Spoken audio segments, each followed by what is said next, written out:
Welcome back to KeerthiSowmi's kitchen. இன்னைக்கு வீடியோல ஒரு ஆம்லெட் ரெசிபி கரண்டி ஆம்லெட் தான் செய்ய போறோம். முட்டை வச்சு நிறைய ரெசிபிஸ் நம்ம சேனல்ல போட்டுருக்கோம். அந்த வீடியோஸோட லிங்க் எல்லாம் டிஸ்கிரிப்ஷன்ல இருக்கு, பார்க்காதவங்க பாருங்க. இப்போ வாங்க இந்த கரண்டி ஆம்லெட் எப்படி செய்யறதுன்னு பார்க்கலாம். KeerthiSowmi's கிச்சனை ஃபர்ஸ்ட் டைம் பாக்குறீங்கன்னா சப்ஸ்கிரைப் பண்ணிட்டு பெல் ஐகான்ல ஆல் கொடுத்துக்கோங்க. இந்த வீடியோ பிடிச்சிருந்துச்சுன்னா லைக், ஷேர் அண்ட் கமெண்ட் பண்ணுங்க. இப்போ வாங்க வீடியோக்குள்ள போலாம். ஃபஸ்ட்டு கரண்டி ஆம்லெட் செய்யறதுக்கு கொஞ்சமாக வெங்காயம் கட் பண்ணிக்கலாம். நான் ஒரு சின்ன சைஸ் வெங்காயத்தில் பாதி வெங்காயம் அது வந்து நல்லா பொடியாக கட் பண்ணிக்கிறேன். நம்ம சேனலில் எக்கு வச்சு நிறைய ரெசிபிஸ் போட்டிருக்கோம். எக் நூடுல்ஸு, முட்டை பிரியாணி, எக் ரைஸு, முட்டை வறுவல், பிரெட் ஆம்லெட் நிறைய ரெசிபிஸ் இருக்குது. எல்லாமே ரொம்ப சிம்பிள் அண்ட் ஈஸியாக இருக்கும். அந்த வீடியோஸோட லிங்க் எல்லாம் டிஸ்கிரிப்ஷனில் இருக்குது, பார்க்காதவங்க பாருங்கள்.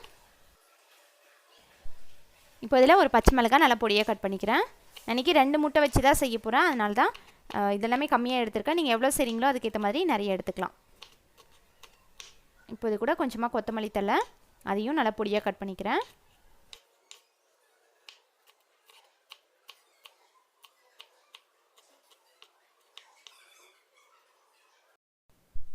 இப்போது முட்டை மிக்ஸ் பண்ணுறதுக்கு இந்த மாதிரி ஒரு சின்ன கப்போ இல்லைனா ஏதாவது கொஞ்சம் பெரிய சைஸ் டம்ளர் எடுத்துக்கோங்க. இப்போ இதில் கட் பண்ண வெங்காயம், பச்சை மிளகாய், கொத்தமல்லி தழை எல்லாத்தையும் சேர்த்துட்டு இது கூட ஒரு 1/4 டீஸ்பூன் மஞ்சள் தூள், 1/4 டீஸ்பூன் மிளகாய் பொடி, 1/4 டீஸ்பூன் மிளகு பொடி, கொஞ்சமாக உப்பு, இதெல்லாத்தையும் நல்லா கலந்து விட்டுக்கலாம்.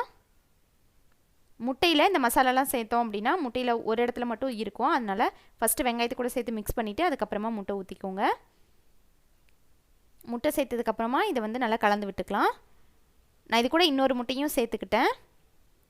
இப்போது ஸ்டவ் ஆன் பண்ணி இதில் தாளிப்பு கரண்டி வச்சுருக்கேன். இதில் 1 டீஸ்பூன் எண்ணெய் விட்டுக்கிறேன்.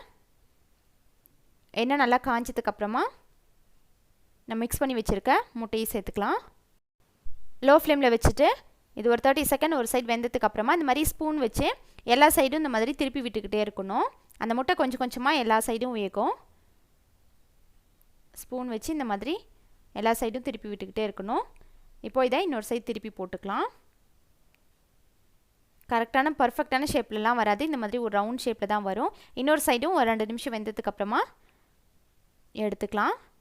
இந்த மாதிரி எல்லா சைடும் கொஞ்சம் கலர் சேஞ்ச் ஆகிருக்கணும். லோ ஃப்ளேமில் வச்சு வேக வச்சுக்கோங்க, அப்போ தான் உள்ளெல்லாம் நல்லா வேகும். அவ்வளோதான், நம்மளோட கரண்டி ஆம்லெட் ரெடி. இந்த வீடியோ பிடிச்சிருந்துச்சுன்னா லைக் பண்ணுங்கள், ஷேர் பண்ணுங்கள். KeerthiSowmi's கிச்சனை சப்ஸ்கிரைப் பண்ணுங்கள். தேங்க்ஸ் ஃபார் வாட்சிங்.